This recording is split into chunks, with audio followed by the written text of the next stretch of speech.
Solid-state batteries are usually discussed as a breakthrough: higher energy density, faster charging, safer chemistry. But those talking points alone don't explain why Tesla is approaching solid-state the way it is for 2026. The real story isn't about whether the technology works in a lab. It's about what changes once it's forced to scale, and what that means for real owners, real costs, and real manufacturing trade-offs. This video doesn't treat solid-state as a miracle upgrade. Instead, we're looking at how it reshapes Tesla's battery roadmap: production complexity, cycle life assumptions, warranty exposure, and how these batteries could quietly alter vehicle pricing and ownership economics. When you connect those dots, the picture looks very different from the headlines. Before we go further, a quick reminder to subscribe and turn on notifications. It helps autogearshift move past that oddly specific 23,369 subscriber mark. What follows is our most detailed analysis yet of solid-state batteries in the context of Tesla's 2026 lineup. Some points may feel familiar on their own, but the focus here is on the implications most discussions skip. Watch through. The full picture only comes together at the end. Can have an EV and make it through the winter, without serious issue. I think that should be the gold star that we're all pointed toward as we think about moving toward more EVs across the country. Are you struggling with your EV this winter? Are you hoping for new solutions that can finally fix those cold weather problems? Scientific solutions is already existing. It takes time for the auto industry to implement practical solutions and start to provide viable product to our customers. Everything you thought you knew about EV batteries may no longer apply. Can a solid-state pack hold more power, charge faster, and survive brutal winter conditions, while still keeping your cabin warm and your range intact? There's a hidden mechanism behind this tech, and today, we're breaking it down so you... 1. How can solid-state batteries blow away winter problems? What's inside? First, traditional lithium-ion batteries rely on a liquid electrolyte that facilitates the movement of lithium ions between the anode and cathode. However, this liquid electrolyte thickens in cold weather, reducing ion mobility and decreasing the overall efficiency of the battery. This forces EV users to take longer charging times and take reduced range since the energy is lost faster during winter months. You could tell the battery does go out faster. It's complicated because, I have to take time out of my day, sometimes every other day just to charge and, refill my battery. In contrast, solid-state batteries utilize a solid ceramic or polymer electrolyte that remains stable and efficient even at -30°C. The solid electrolyte allows ions to move freely without resistance, ensuring that the battery maintains its performance levels regardless of the outside temperature.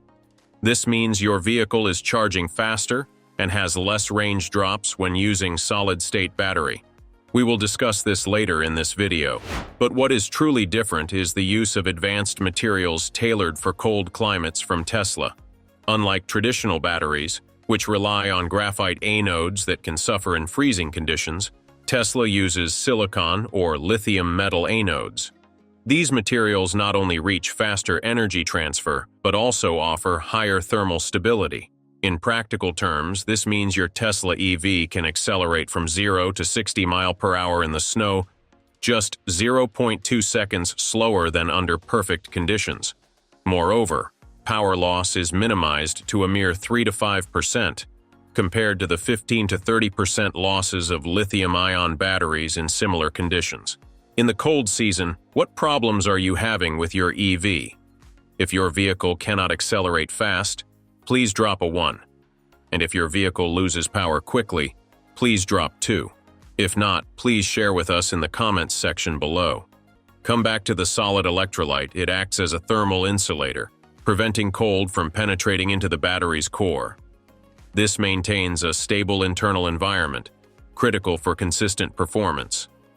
Even after a night in -20°C, a solid-state battery can help your vehicle retain 95% of its charge, while a lithium-ion counterpart would see a significant drop of 60 to 70%. This reliability means that you don't have to worry more about range and acceleration on frosty mornings. 2. How do solid-state batteries offer higher performance even in snowy conditions? One of the biggest issues for EVs in winter is slow charging. If temperatures drop below freezing, charging speeds can be reduced by 30 to 50% due to the thickening of the liquid electrolyte inside traditional lithium-ion batteries. That's why Tesla's current 4680 battery can take up to 40% longer to charge in the winter, which means you have to wait up to 45 minutes at a supercharger just to get enough charge to continue your trip. Moreover, using a solid ceramic or polymer electrolyte that maintains high efficiency, even at negative 30 degrees Celsius, Tesla's new solid-state battery can charge as fast as it does in warm weather. This battery also eliminates the risk of lithium plating. This is a dangerous issue that occurs when charging a cold lithium-ion battery too quickly. In this case, it damages battery cells permanently and forces EV makers to limit charge speeds in winter to prevent long-term degradation.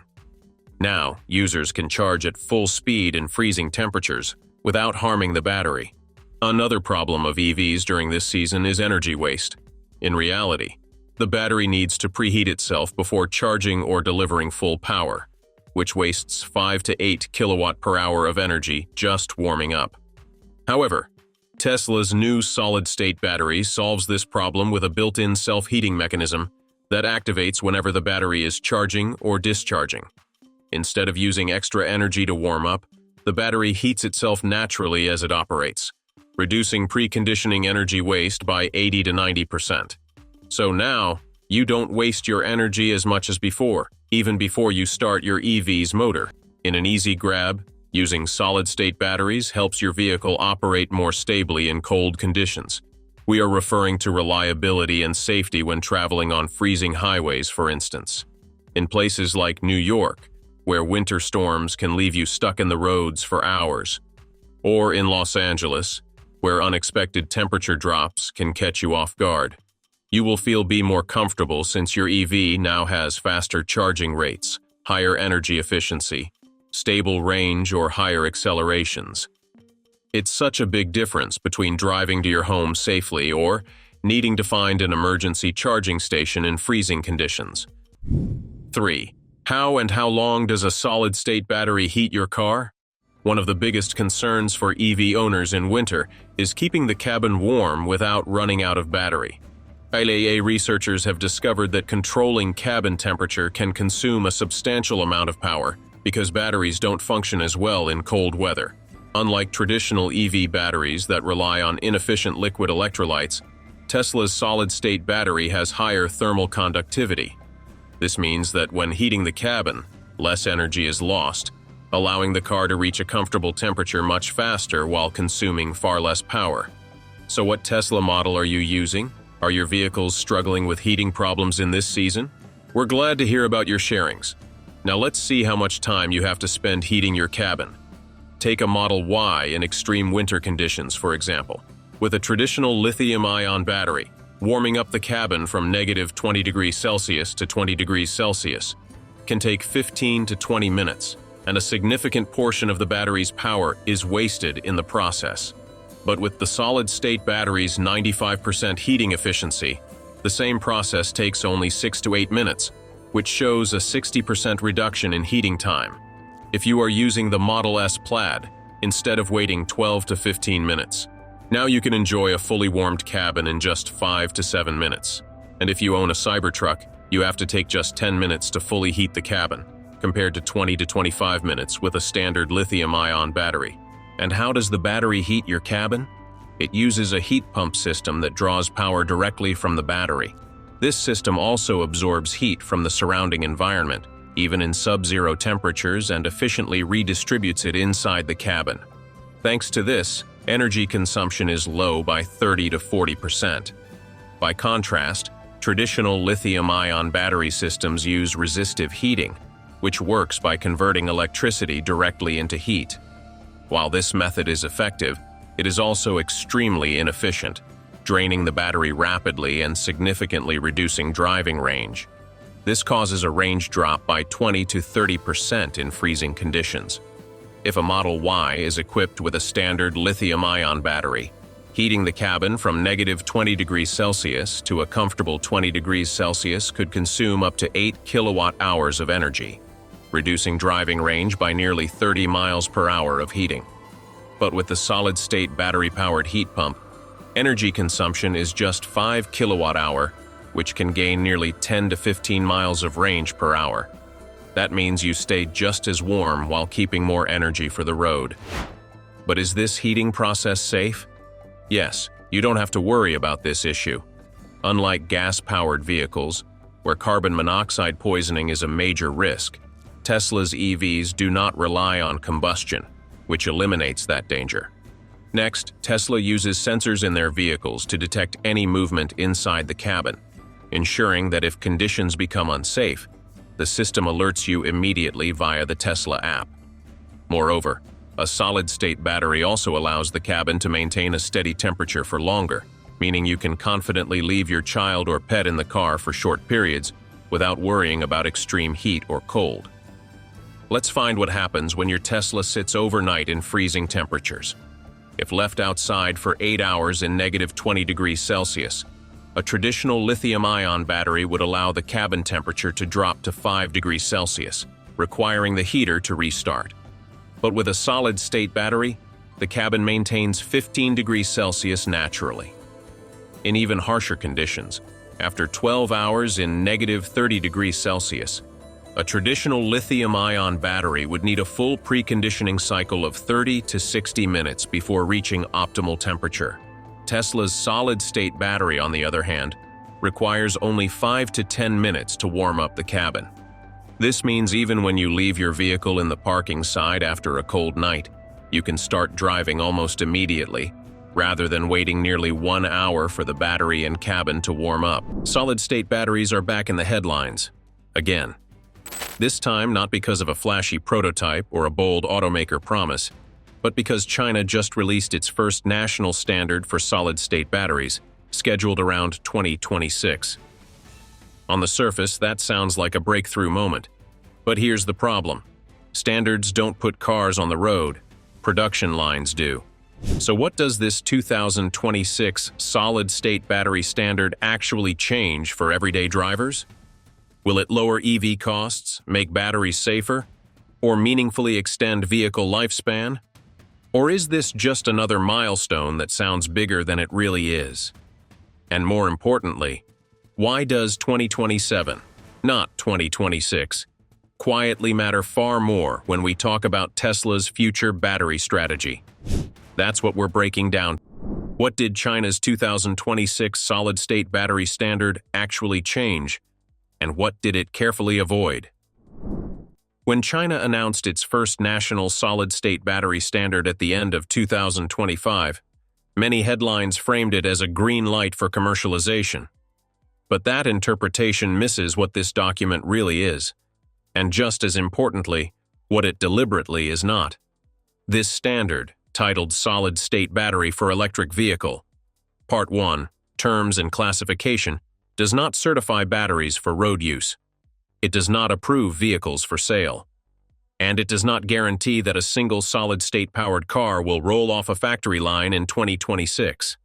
Instead, it does something far more structural. It defines the language the entire industry will be forced to use going forward.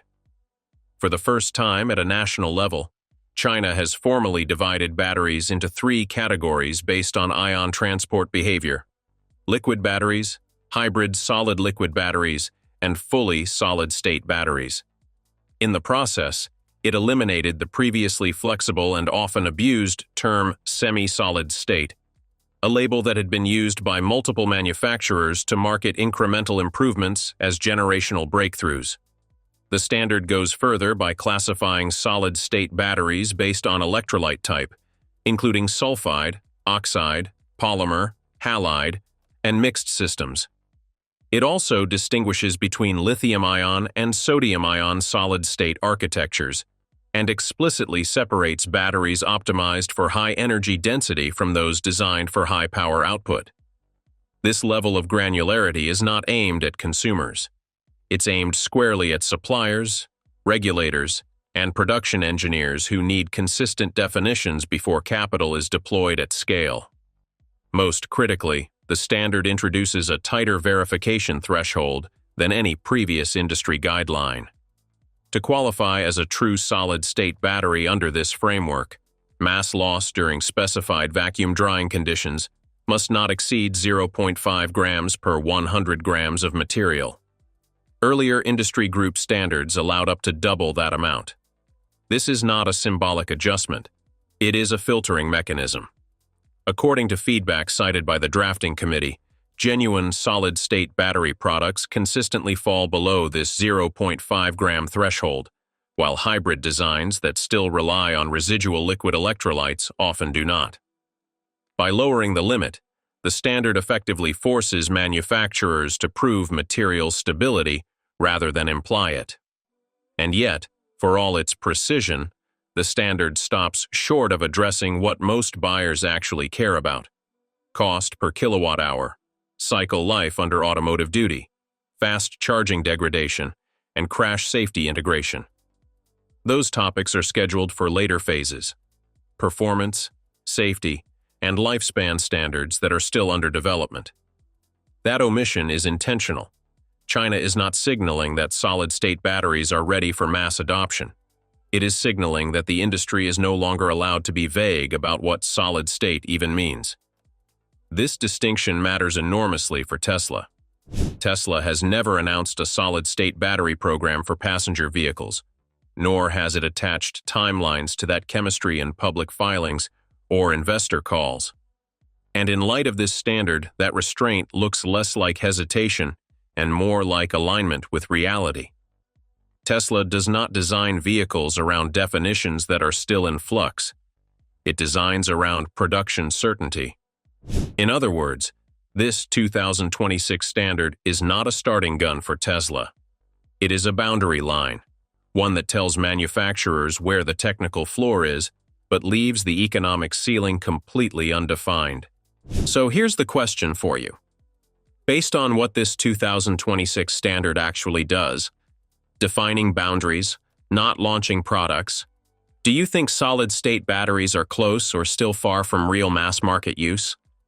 Comment "close" if you believe solid-state batteries will reach high-volume production sooner than most expect. Comment "far" if you think today's lithium-based batteries still have years left before solid-state makes economic sense. And if you want, share why you chose that answer in the comments: cost, manufacturing, safety, or something else entirely. Why the 0.5% mass loss rule exposes a scale gap, and why Tesla's current cells already clear it. The new solid-state battery standard sets a hard threshold. Mass loss during specified vacuum drying must remain below 0.5 grams per 100 grams of material. That number matters because it defines whether a battery chemistry can survive industrial-scale processing without introducing yield instability. At automotive volumes, yield is not a rounding error. It is the difference between a viable battery platform and a stalled production line. Most solid-state pilot programs today operate at annual capacities measured in tens of megawatt hours. By contrast, a single Tesla vehicle program typically consumes multiple gigawatt hours per year. The scale difference is not incremental. It is 2 orders of magnitude. A chemistry that behaves predictably at 20 megawatt hours does not automatically behave predictably at 20 gigawatt hours. This is where Tesla's current batteries provide a useful benchmark. Tesla's lithium-ion and LFP cells already pass through vacuum drying and thermal processing steps with tightly controlled mass balance.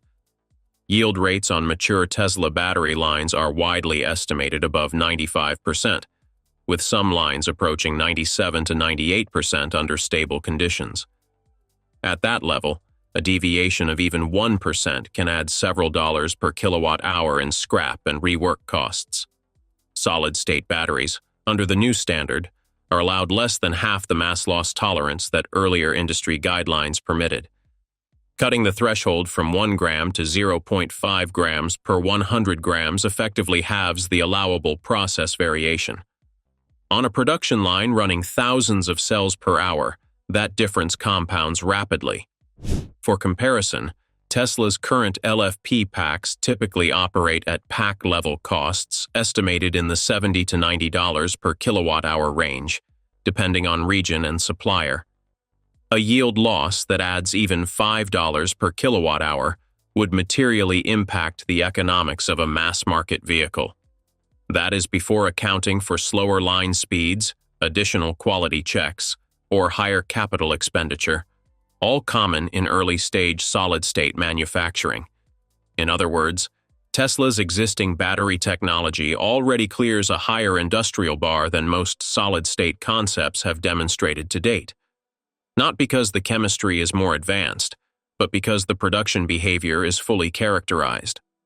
The 0.5% rule exposes a simple reality. Solid-state batteries are now being judged by whether they can behave like Tesla's current cells do today, consistently, at scale, and without special handling. So far, there is no public evidence that any automotive solid-state battery line can meet that requirement at gigawatt-hour throughput. This is why Tesla does not treat the 2026 standard as a trigger for immediate adoption. From Tesla's perspective, a battery chemistry that cannot match the yield stability of its existing cells is not an upgrade, regardless of theoretical safety or energy density advantages. The standard does not move Tesla closer to solid-state batteries. It raises the bar solid-state batteries must reach to compete with what Tesla is already producing. And that is why the timing gap remains. Standards may arrive in 2026, but until solid-state batteries can match current lithium-based cells on yield, cost per kilowatt-hour, and line speed, production decisions stay unchanged. Which brings us to the next question. Why a 2026 standard still pushes real production decisions to 2027? In automotive manufacturing, the gap between a published standard and a production-ready vehicle is rarely less than 12 months, even for mature technologies. For emerging battery chemistries, that gap typically extends to 18 to 24 months once validation, tooling, and yield stabilization are included. That timeline alone explains why a solid-state battery standard appearing in 2026 does not translate into vehicles in the same year. For comparison, when Tesla introduced the 4680 cell, a lithium-based technology rather than a new chemistry, pilot production began years before meaningful vehicle integration. Even then, initial yields were constrained, and volume ramping stretched across multiple quarters. Solid-state batteries face a steeper curve. They require new electrolyte handling, different coating behavior, and revised stack pressure management, all of which introduce additional failure points at scale. Quantitatively, the difference is stark. A mature Tesla battery line can sustain throughput measured in tens of gigawatt-hours per year with yield stability above 95%. In contrast, most publicly disclosed solid-state pilot lines remain below 100 megawatt-hours annually. Scaling from 0.1 gigawatt-hours to 10 gigawatt-hours is not a linear process. Defect rates that are acceptable at pilot scale often become catastrophic at volume. Cost dynamics reinforce the same conclusion. Tesla's current pack-level costs are widely estimated between $70 and $90 per kilowatt-hour depending on chemistry and geography. To justify adoption, a new battery technology must either reduce that figure or deliver compensating benefits without increasing total vehicle cost. Solid-state batteries today are generally projected well above $100 per kilowatt-hour once manufacturing losses and capital expenditure are accounted for. Even a conservative delta of $20 per kilowatt-hour becomes decisive. For a 50 kilowatt-hour vehicle, that is a $1,000 cost increase before margin. On a mass-market platform designed around affordability and scale, that increase is not absorbable. Timing also intersects with platform freeze points. Tesla typically locks vehicle architectures 12 to 18 months before production. Introducing a new battery chemistry after that point forces redesigns of thermal systems, crash structures, and manufacturing lines. That level of disruption is incompatible with a chemistry whose cost and yield curves are still moving. This is why the 2026 standard functions as a filter, not a catalyst. It clarifies which designs qualify as solid state, but it does not compress the industrial learning curve required to build them competitively. For Tesla, meaningful evaluation cannot occur until at least 2027, when production data, not lab performance, begins to accumulate. The takeaway is straightforward. A solid-state battery standard in 2026 does not mean solid-state cars in 2026, especially not from Tesla. What it really does is raise the bar for manufacturing, cost control, and yield stability. And based on what we can measure today, that bar still sits above where solid-state batteries can reliably clear at scale. So the real question isn't whether solid-state batteries are coming. It's whether they can beat what Tesla is already building on a production line at a competitive cost without disrupting vehicle economics. That's a much harder test than a lab demo or a headline announcement. Now I'd like to hear your thoughts. Do you think solid-state batteries will be production-ready before Tesla's next-generation platform ramps? Or will incremental improvements to existing lithium-based cells continue to win on cost and reliability? And if you were buying an EV today, would you wait for solid-state or buy what's proven? Just days after we broke down why China's 2026 solid-state battery standard was more about definitions than production, a new headline dropped, claiming the first production-ready all-solid-state battery is already here, with 5-minute charging and gigawatt-hour scale capacity. On the surface, this sounds like the moment solid-state finally arrives. But if you watched our last video, you already know the real question isn't whether solid-state batteries work. It's where, at what scale, and under which production constraints.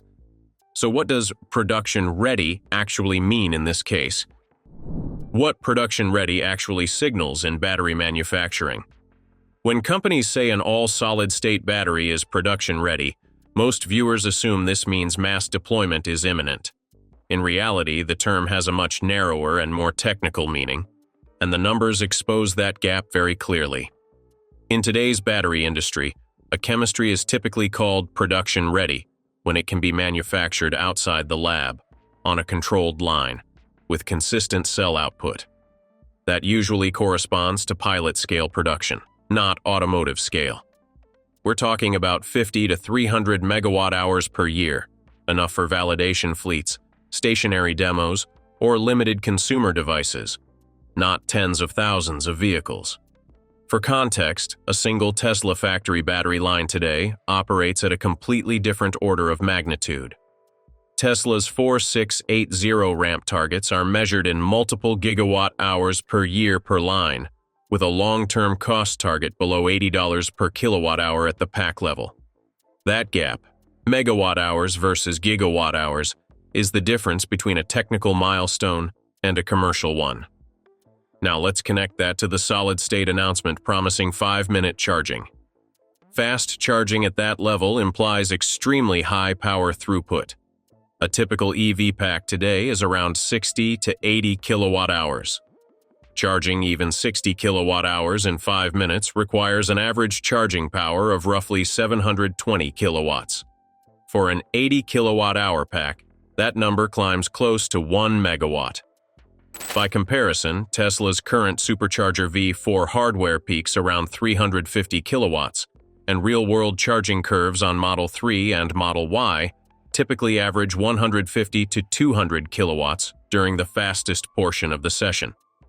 Even Tesla's best-case scenarios still require 15 to 20 minutes to add meaningful range. So when a solid-state cell demonstrates 5-minute charging, it's not just outperforming Tesla's current cells, it's operating in a different electrical regime entirely. That immediately raises a critical question. Is the limitation solved at the cell level, or simply shifted downstream to infrastructure, cooling, and cost? This is where production-ready needs to be interpreted carefully. At pilot scale, solid-state cells can tolerate aggressive charging because the electrodes are optimized for test conditions. Thermal loads are easier to manage in small batches.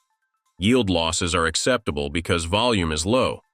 At automotive scale, those same characteristics become liabilities. High-power charging stresses, electrolyte interfaces, current collectors, mechanical stability during repeated expansion and contraction. Tesla's existing lithium-ion cells, including LFP and 4680, are deliberately conservative here. LFP cells typically cap fast charging around 2 to 3 C rate, trading peak speed for durability and cost. Tesla's degradation targets are measured in 300,000 to 500,000 miles, not just cycle counts in a lab. That's why Tesla has not rushed towards solid state despite years of research across the industry. Their priority is not achieving the fastest possible charge once. It's delivering predictable performance over 10 to 15 years of ownership, at a cost structure that works globally. So when a manufacturer announces the first production all-solid-state battery, the real takeaway isn't that Tesla or other automakers are suddenly behind. It's that the industry has crossed a chemistry validation threshold, not a manufacturing dominance threshold. And that sets up the real strategic question for 2026 and 2027. If solid state is now technically viable, what does it need to prove on the production line before Tesla, or anyone else, can justify switching? That's where cost, yield, and real-world durability come in. And that's exactly what we'll break down next. 5-minute charging sounds revolutionary until you do the math. A 5-minute full charge sounds like the moment EVs finally match gasoline convenience. But once you translate that promise into power, infrastructure, and vehicle-level constraints, the picture changes quickly. Place against Tesla's current charging ecosystem. Even Tesla's fastest deployed supercharger hardware operates in the 250 to 350 kilowatt range at peak, with sustained real-world charging usually closer to 150 to 200 kilowatts. Under those conditions, adding around 200 miles typically takes 15 to 20 minutes, not 5. This is not because Tesla lacks better chemistry, but because the entire system, from grid connection to cable cooling to pack thermal limits, is designed around a different optimization target. The jump from 250 kilowatts to nearly 1 megawatt is not linear. A single megawatt-class charger can draw as much power as hundreds of homes at once. At scale, that load becomes economically and logistically difficult to justify. Transformers grow larger, cooling systems become mandatory, and station-level energy buffering becomes unavoidable. The cost per stall rises sharply, and the business case starts to collapse for mass-market vehicles. Even if Donut Labs' solid-state cells can physically accept that level of power, the vehicle and infrastructure still have to survive it. Ultra-high charging rates introduce extreme thermal stress, not just inside the cell, but across the entire pack. Bus bars heat up, connectors suffer higher resistive losses, and cooling systems must work harder for shorter but more intense bursts. Tesla has spent years deliberately limiting peak charging speeds because degradation accelerates non-linearly at high C rates. Warranty exposure does not increase gradually, it spikes. This is why Tesla rarely markets 0 to 100% charge times. Instead, it focuses on how fast meaningful range can be added, how often the battery can repeat that behavior, and how much usable energy remains after hundreds of thousands of miles. Fast charging is treated as a controlled exception, not a default operating mode. The Verge TS Pro motorcycle provides a revealing real-world reference. With Donut Labs' solid-state battery, the bike's standard range remains roughly the same as before, but charging time drops from around 35 minutes to under 10. With the larger battery option, range increases dramatically, yet the charging time is still intentionally capped. Verge has openly stated that the bike was designed to charge slower than it technically could. That decision is not about rider comfort or coffee breaks. It reflects the same reality Tesla has already internalized. Maximum theoretical charging speed is not the same as optimal everyday charging behavior. Engineers often slow systems down, not because they can't go faster, but because going faster breaks something else over time. So the 5-minute charging claim is not meaningless, but it is narrowly applicable. It works best in smaller packs, specialized vehicles, or controlled duty cycles where infrastructure and longevity trade-offs are acceptable. It does not automatically translate into a scalable solution for millions of passenger cars. For Tesla, this is not a capability gap. It is a design choice. And that distinction becomes even clearer once you look beyond charging speed and start comparing what really determines whether a new battery chemistry is worth tearing up an existing production line.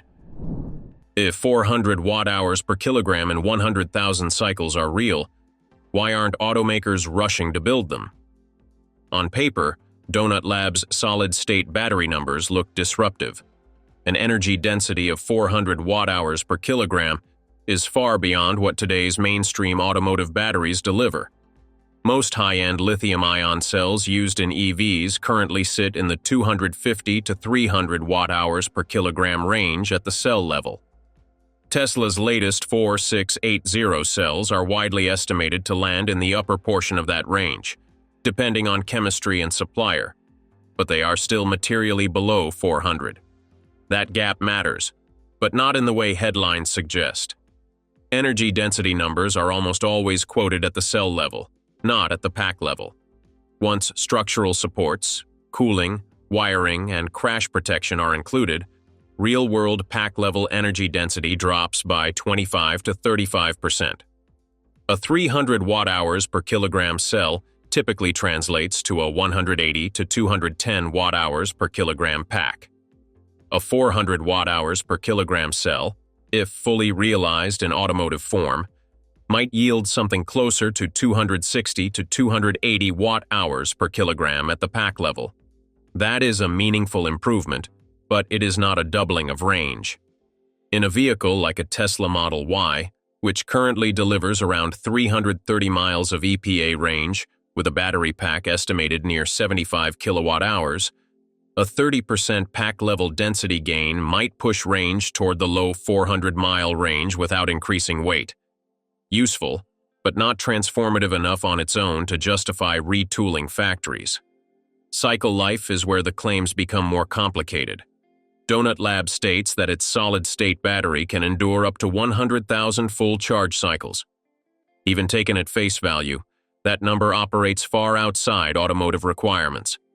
A typical EV driven 15,000 miles per year with a 300-mile range consumes roughly 50 full cycles annually.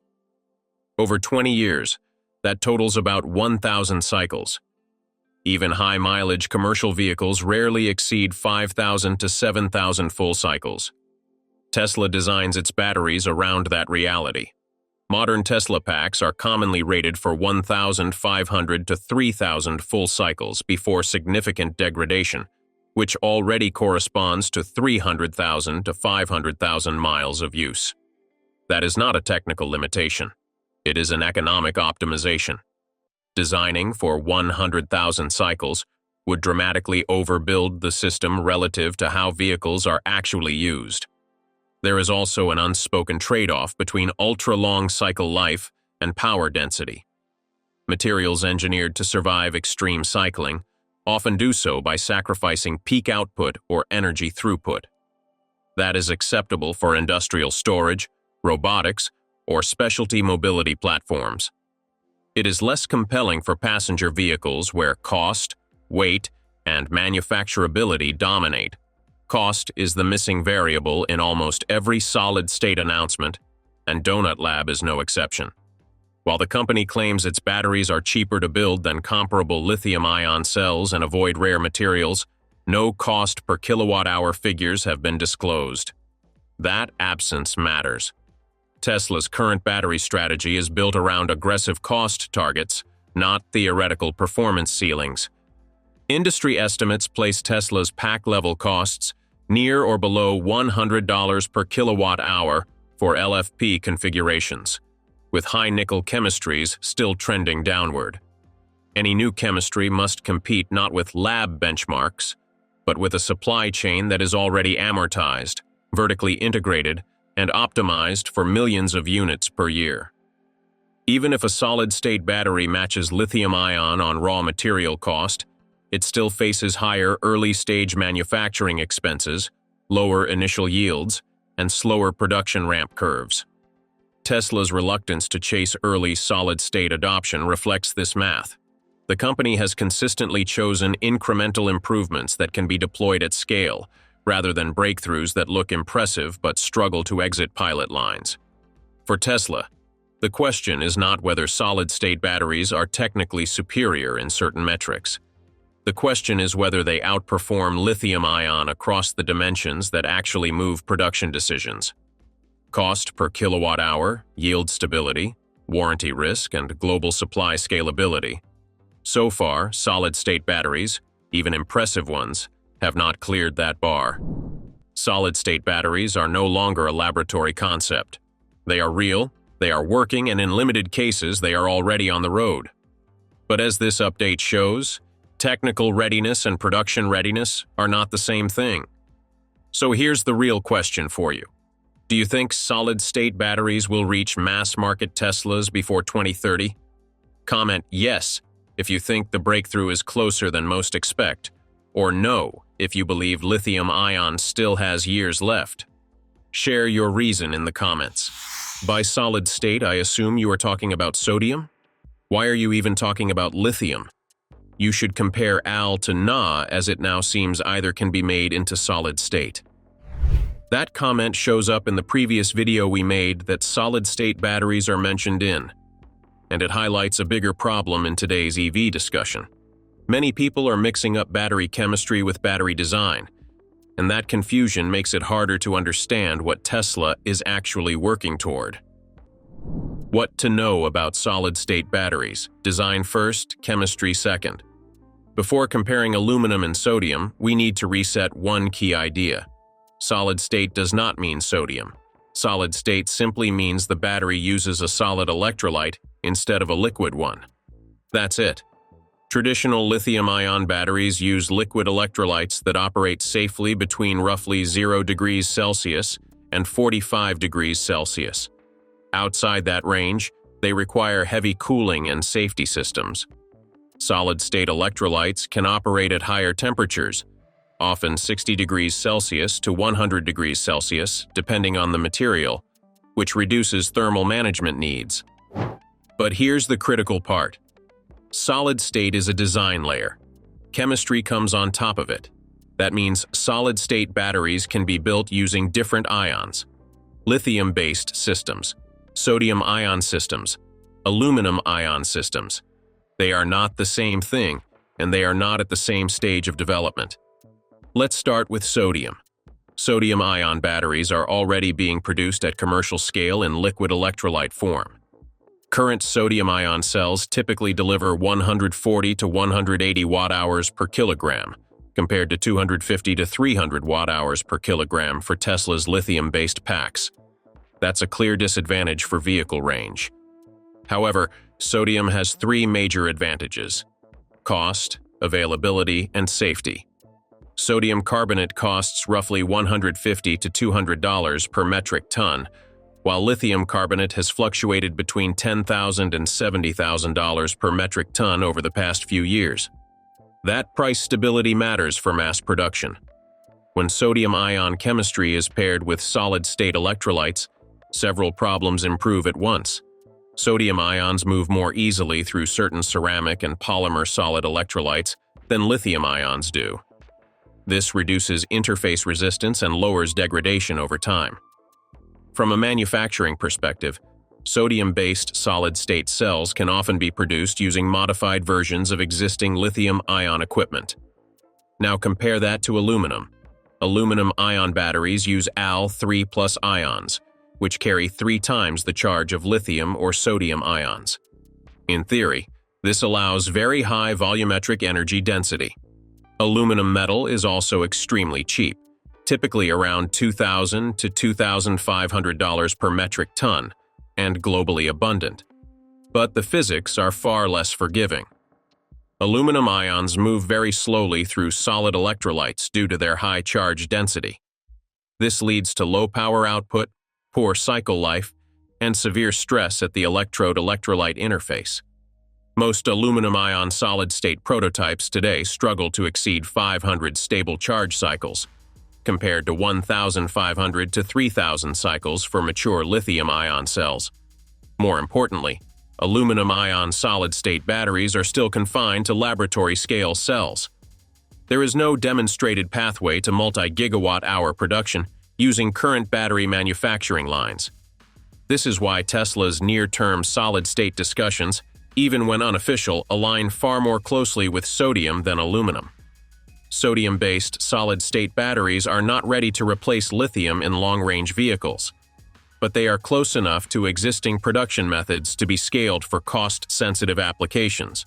Aluminum-ion solid-state batteries, by contrast, remain a long-term research concept rather than a 2026 manufacturing candidate.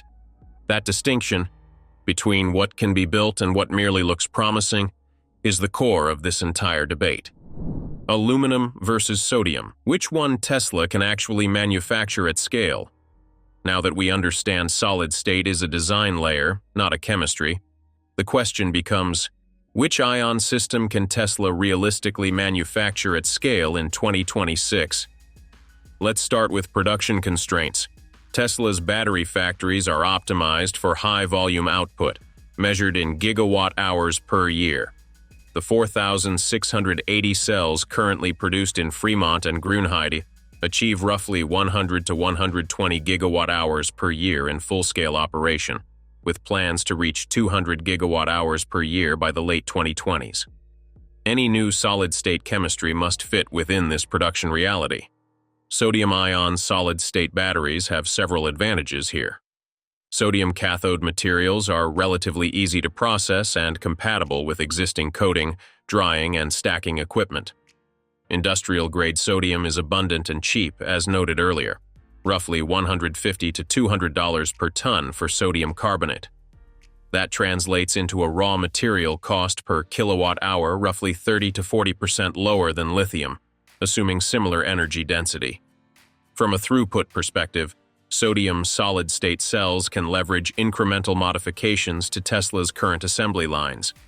Using standard calendaring, coating, and lamination processes, Tesla could realistically achieve 5 to 10 gigawatt-hours per year per line in pilot production within 18 to 24 months.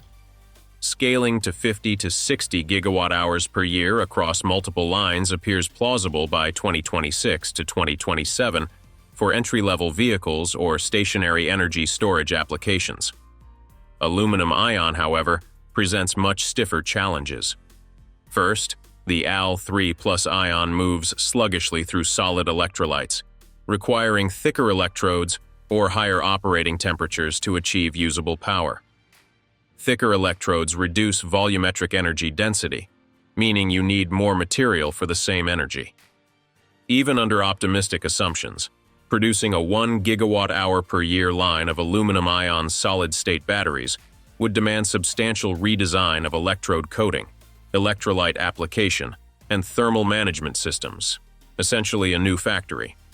Furthermore, lab-scale aluminum-ion cells demonstrate a cycle life under 500 charges, compared with 1,500 to 3,000 cycles for sodium or lithium systems. That alone makes aluminum impractical for automotive applications, where Tesla targets 150,000 to 250,000 miles of usable life per battery pack. Material costs also tell the story.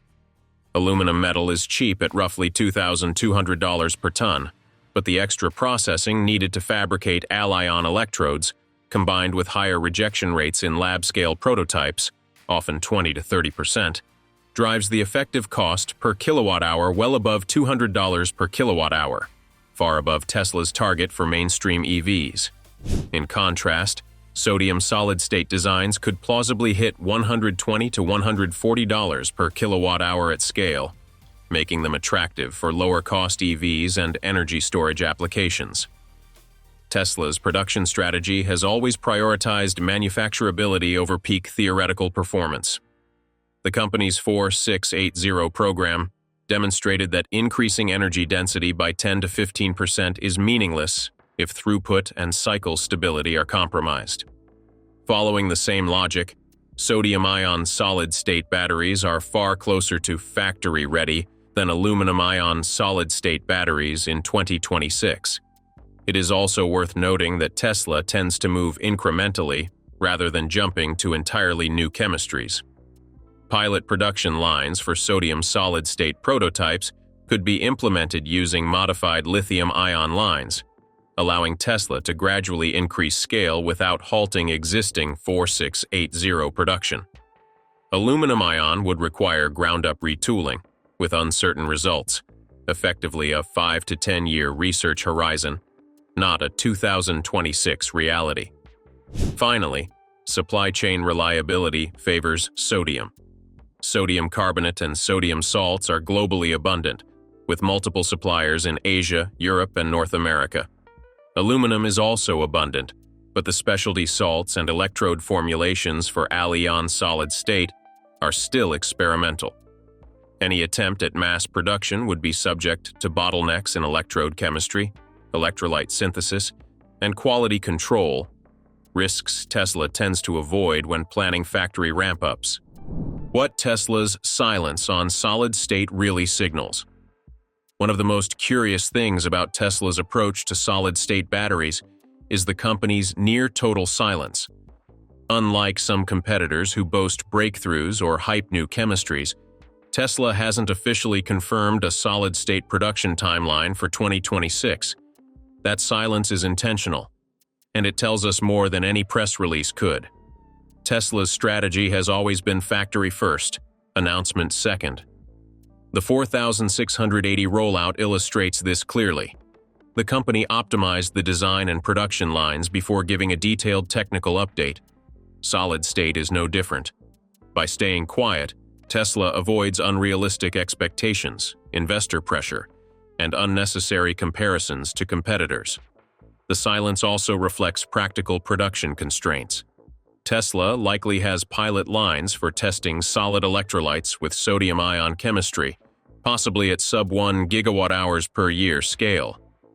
This allows the company to evaluate real-world electrode stability, interface resistance, and cycle life without committing publicly to an uncertain timeline. Publicly claiming a 2026 launch would be risky, because scaling from lab-scale 10 to 100 ampere-hour cells to 5 to 10 gigawatt-hours per year is still a massive technical challenge. Another signal comes from Tesla's material choices and supply chain moves. In recent years, Tesla has invested in multiple sodium precursor suppliers and diversified its aluminum sourcing, but production tooling still emphasizes lithium-ion infrastructure. This suggests Tesla is exploring sodium-based solid-state batteries as a transitional technology, rather than aluminum-ion as a near-term solution. The company is preparing the ground for cost reductions and risk mitigation, rather than chasing lab-scale breakthroughs. Tesla's silence also aligns with market positioning strategy. The company must balance entry-level vehicle affordability with performance for premium models. Sodium-based solid-state batteries could first appear in lower-cost vehicles, achieving $120 to $140 per kilowatt-hour battery cost targets, while maintaining reasonable cycle life around 1,500 to 2,000 charges. Aluminum-ion, by contrast, remains experimental and far from meeting Tesla's range and lifetime expectations. Finally, Tesla's quiet approach minimizes hype-driven backlash. Overpromising on aluminum-ion solid-state, which currently struggles with ion mobility and cycle stability, would invite skepticism from analysts, competitors, and the EV community. By focusing on incremental production-aligned progress with sodium-based prototypes, Tesla can control expectations, test viability in real vehicles, and iterate without public pressure. In summary, Tesla's silence is not indecision, it is deliberate. It signals that the company is focused on practical, scalable, solid-state solutions, most likely sodium-based, while aluminum-ion remains a long-term research horizon. By 2026, we may see pilot production and initial vehicle integration with sodium solid-state cells, but don't expect aluminum solid-state batteries in mainstream Tesla vehicles anytime soon. Now we want to hear from you. Which chemistry do you think Tesla should focus on first, aluminum or sodium? Would you buy a Tesla with sodium-based solid-state batteries if it meant lower cost but slightly shorter range? Drop your thoughts in the comments below. The most interesting insights might be featured in our next video. If you found this breakdown useful, make sure to like the video, subscribe, and turn on notifications so you don't miss Tesla updates and battery analysis from AutoGearshift.